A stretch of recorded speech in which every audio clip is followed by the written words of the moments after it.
संत ज्ञानेश्वर महाराजांच्या 750व्या जन्मोत्सवाचं पंतप्रधान मोदींना निमंत्रण. उत्तर प्रदेशचे मुख्यमंत्री योगी आदित्यनाथ यांना देखील निमंत्रण. 3 ते 10 मे या कालावधीमध्ये जन्मोत्सव साजरा करण्यात येणार.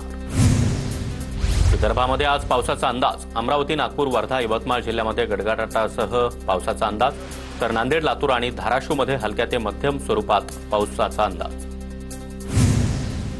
अकोला आणि जळगाव जिल्ह्यामध्ये सर्वाधिक तापमानाची नोंद. जळगावचे तापमान 43.7 अंश सेल्सिअसवर, तर नाशिक, परभणी, मालेगाव, सोलापूर आणि पुण्यामध्ये तापमान 40 पार. राज्यातील सर्वच मंत्री आणि सचिवांना आयपॅड मिळणार. सूत्रांची माहिती. आयपॅडद्वारे कोणता मंत्री अथवा सचिवाकडून मंत्रिमंडळ टिप्पणीमधील गोपनीय माहिती बाहेर पडली याची माहिती मिळणार. पालघर शिवसेनेचाच बालेकिल्ला, तर कोणत्याही पक्षाचा मंत्री कुठेही जाऊन जनता दरबार घेऊ शकतो. मंत्री प्रताप सरनाईकांचं वक्तव्य. दरम्यान उद्या शिंदेंच्या बालेकिल्ल्यामध्ये गणेश नाईकांचा जनता दरबार. सूडबुद्धीनं कारवाई नको. कुणाल कामरा प्रकरणी उच्च न्यायालयाची स्पष्टोक्ती.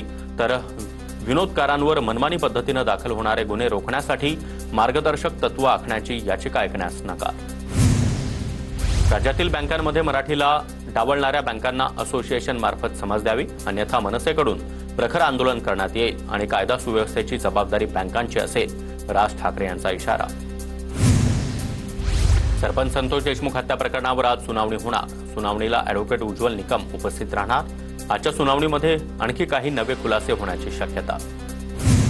पुण्यातील गर्भवती महिलेच्या मृत्यू प्रकरणी धर्मादाय आयुक्तांच्या अध्यक्षतेखालील समितीचा अहवाल सादर. नियमावलीचं पालन हॉस्पिटलकडून होत नसल्याचा अहवालात ठपका. गरीब रुग्णांसाठीचा 30 कोटींचा निधी रुग्णालयानं वापरला नसल्याचं देखील समोर. खासदार सुप्रिया सुळेंनी हिंजवडीमधील रस्त्यांचा व्हिडिओ ट्विट केला. रस्त्यांची दुरुस्ती करण्याची मागणी केली.